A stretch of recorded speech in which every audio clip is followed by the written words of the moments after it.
আসসালামু আলাইকুম, সবাইকে স্বাগত জানাচ্ছি বিডি ভিউজে। আপনাদের সাথে আছি আমি রিক্তা ইসলাম।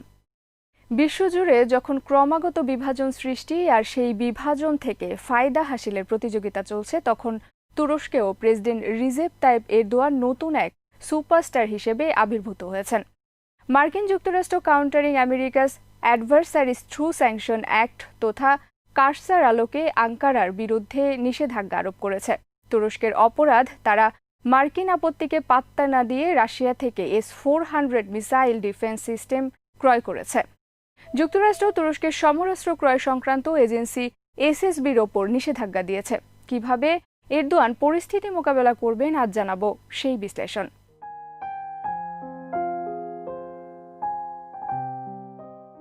যুক্তরাষ্ট্রের নিষেধাজ্ঞা নিয়ে তুরস্ক এখন পর্যন্ত স্বাভাবিক প্রতিক্রিয়া দেখিয়েছে। তুরস্কের পররাষ্ট্রমন্ত্রী মেভলুত কাভুসোগলু সাব জানিয়ে দিয়েছেন, তুরস্ক কোনোভাবেই মাথা নত করবে না, বরং কিভাবে এ নিষেধাজ্ঞার প্রভাব মোকাবেলা করবে দেশটি এখন সে কৌশল প্রণয়নে ব্যস্ত রয়েছে।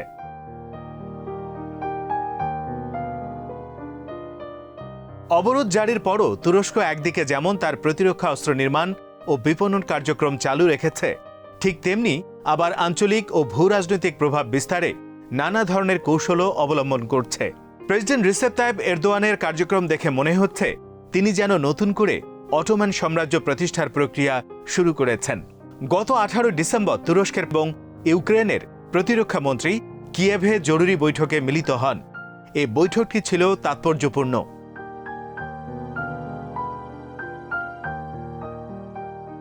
রাশিয়া 2014 সাল থেকেই ইউক্রেনের উপর চড়াও হয়ে আছে।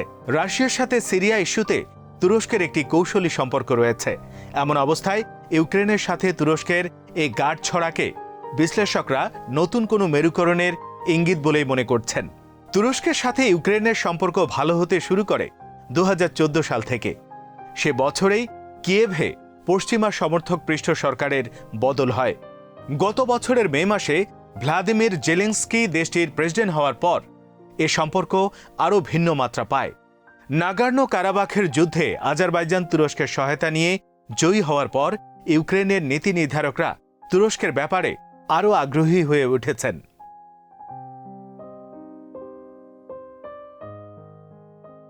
যুদ্ধকালীন অবস্থাতে জেলেনস্কি অক্টোবরে তুরস্ক সফরে যান। এ সময় তুরস্ক ও ইউক্রেনের মধ্যে প্রতিরক্ষা সহযোগিতা বিষয়ক একটি চুক্তিও স্বাক্ষরিত হয়। এরদোয়ানও ইউক্রেনের প্রেসিডেন্টকে তার দেশে উষ্ণ অভ্যর্থনা জানান এবং গোটা অঞ্চলে স্থিতি, শান্তি ও নিরাপত্তা প্রতিষ্ঠায় ইউক্রেনের ভূমিকার প্রশংসা করেন। এরদোয়ান আরও বলেন, 2014 সালে রাশিয়া যেভাবে ক্রিমিয়াকে জোরপূর্বক নিজেদের মানচিত্রে সামিল করার চেষ্টা করেছে, তুরস্ক তা কখনোই সমর্থন করেনি, ভবিষ্যতও করবে না।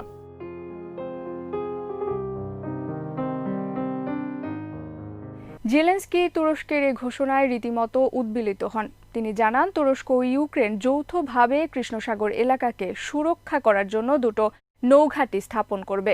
তুরস্ক সাম্প্রতিক বছরগুলোতে প্রতিরক্ষা খাতে যেভাবে এগিয়ে আসছে, ইউক্রেন সেখানে অন্যতম সহযোগিতা হিসেবে কাজ করছে।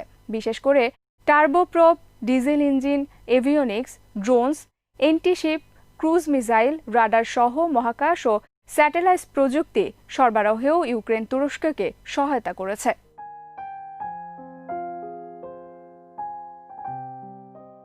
সাবেক সোভিয়েত যুগ থেকেই প্রতিরক্ষা শিল্পের বিকাশে ইউক্রেন তুলনামূলকভাবে শক্তিশালী অবস্থানে আছে। বেশ কয়েক বছর ধরে ইউক্রেনের সমরাস্ত্র উন্নয়ন ও গবেষণার ক্ষেত্রে তুরস্ক বিনিয়োগ করছে।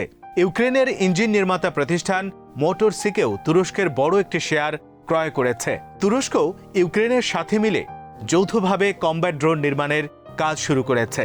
এসব ড্রোন সহ অন্যান্য সমরাস্ত্র নির্মাণ প্রযুক্তির কৌশলও ইউক্রেন এরই মধ্যে তুরস্ককে দিয়েছে।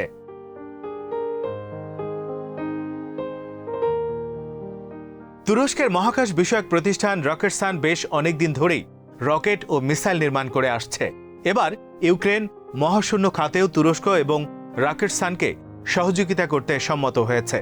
তুরস্কের TFX যুদ্ধবিমান প্রকল্পেও ইউক্রেন জেট ইঞ্জিন নির্মাণে সহায়তা করবে। আগামীতে দুদেশ মিলে সামরিক স্যাটেলাইট নির্মাণের বিষয়ে একমত হয়েছে।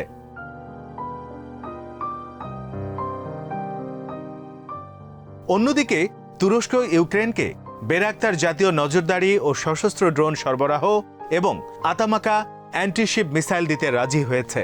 তুরস্ক আর ইউক্রেন মিলে বর্তমানে যৌথভাবে 50টি সামরিক প্রকল্প পরিচালনা করছে।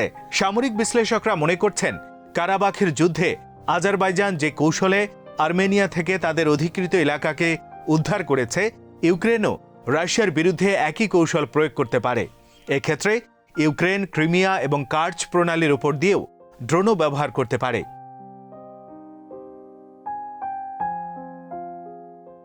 ইউক্রেনের পররাষ্ট্রমন্ত্রী কুলেবা দিমিত্রি ডিসেম্বরে তুরস্ক সফর করেন। সে সময় তিনি সাবেক অটোমান সাম্রাজ্যের গৌরবময় ইতিহাসের কথা স্মরণ করেন। তিনি আশা প্রকাশ করেন, ক্রিমিয়া ইস্যুতেও তুরস্ক সাবেক অটোমানদের মতোই দায়িত্বশীল ভূমিকা পালন করবে।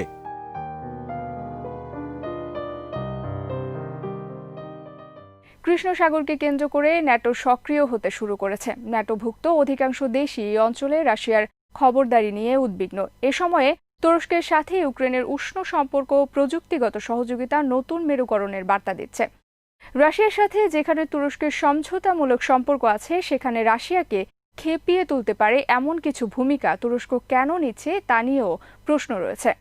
অনেকে মনে করেন, কৃষ্ণ সাগরে রাশিয়ার একচেটি আধিপত্যকে তুরস্ক চ্যালেঞ্জ করতে চাইছে। লিবিয়া ও সিরিয়ায় যেভাবে রাশিয়া তুরস্কের স্বার্থকে জলাঞ্জলি দিতে চাইছে, ইউক্রেন ও ন্যাটোকে সাথে নিয়ে তুরস্ক তার জবাব দিচ্ছে।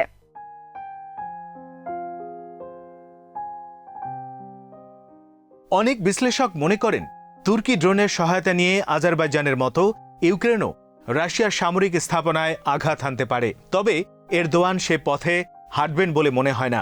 এরদোয়ান ভালো করে জানেন, রাশিয়া, ন্যাটো বা যুক্তরাষ্ট্র কেউই এখন যুদ্ধ করার অবস্থায় নেই। তাই এরদোয়ানও স্বেচ্ছায় রাশিয়ার সাথে যুদ্ধে জড়াতে চাইবেন না। এরদোয়ান এটাও জানেন, পশ্চিমারা তুরস্ক ও রাশিয়ার মাঝে বিভেদ সৃষ্টি করতে চাইছে।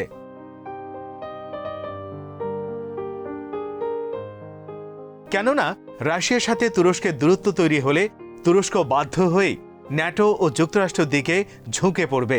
তাই রাশিয়ার প্রেসিডেন্ট পুতিনও তুরস্কের সাথে সমঝোতাপূর্ণ সম্পর্কই বজায় রাখতে চান।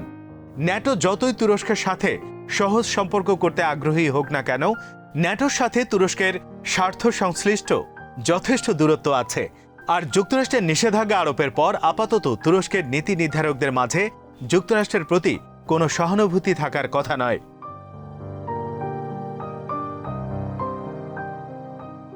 বিদায়ী মার্কিন প্রেসিডেন্ট ডোনাল্ড ট্রাম্প তুরস্কের সাথে সম্পর্ককে একটি অবস্থানে রাখতে সক্ষম হলেও বাইডেন আমলে তা নতুন করে জটিলতার মুখে পড়তে পারে। 2016 সালের জুলাইয়ে যখন এরদোয়ান বিরোধী কু হয়, তখন বাইডেন ওবামা প্রশাসনের ভাইস প্রেসিডেন্ট হিসেবে দায়িত্বে ছিলেন। আঙ্কারা যুক্তরাষ্ট্রের সাথে সম্পর্ক ভালো করার শর্ত হিসেবে সেই কুর নেপথ্যের নায়ক ফেতেল্লা গুলেনকে হস্তান্তর করার দাবি করে বসতে পারে। তেমনটা হলে মার্কিন তুরস্ক সম্পর্ক নতুন করে টানাপোড়েনের মুখেও পড়তে পারে।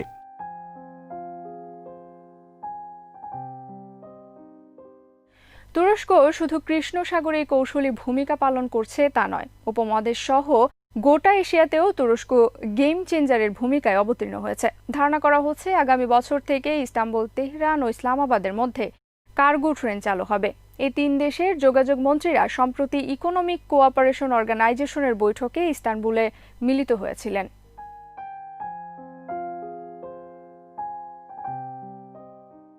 তুরস্ক আশা করছে এ প্রকল্পটি তুরস্ক, ইরান ও পাকিস্তানের মধ্যে অর্থনৈতিক সম্পর্ক আরও জোরদার করবে। এ রেললাইনটি ইরানের মধ্য দিয়ে যাবে এবং তুরস্ক ও পাকিস্তানের ভূখণ্ডের মোট ৬৫০০ কিলোমিটার এলাকা জুড়ে নির্মিত হয়েছে।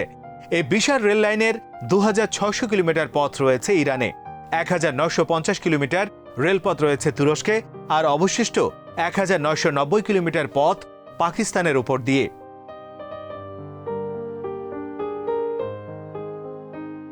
২০০৯ সালে ইকোনমিক কোঅপারেশন অর্গানাইজেশনের ১০টি সদস্য রাষ্ট্র এই বিষয়ে কাজ শুরু করে এবং পরস্পরের মধ্যে বাণিজ্য ও সহযোগিতা বৃদ্ধিতে তৎপর হয়।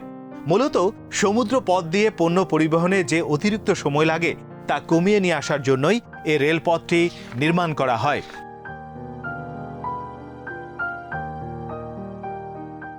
কার্গো ট্রেনটি পাকিস্তান থেকে ইস্তাম্বুলে পৌঁছাতে ১৩ থেকে ১১ দিন লাগতে পারে। এই ট্রেনটিতে সর্বোচ্চ ২০টি ৪০ ফিটের কন্টেইনার থাকতে পারে। ইউরোপ থেকে পণ্য পরিবহন করে পাকিস্তানে আসতে স্বাভাবিকভাবে ৪৫ দিন সময় লেগে যায়। এই রেলপথে পণ্য পরিবহনে সময় অনেক কমিয়ে আনবে।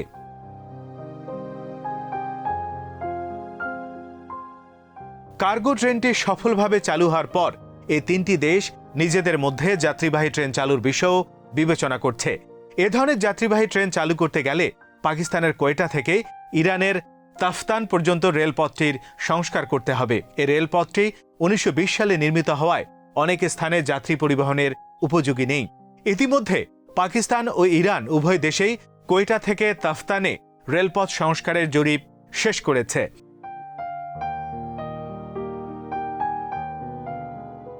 রেলপথটি নির্মিত হলে পাকিস্তানের সাথে ইরান ও তুরস্কের বাণিজ্যের পরিমাণও অনেকটাই বৃদ্ধি পাবে।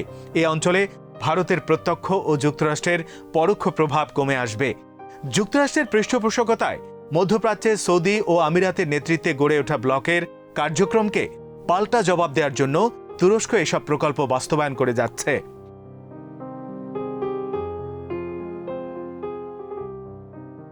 আজ এখানেই শেষ করছি। সবাই ভালো থাকুন, সুস্থ থাকুন, আর বিডি ভিউজের সাথেই থাকুন। চ্যানেলটি ভালো লাগলে সাবস্ক্রাইব করুন। আল্লাহ হাফেজ।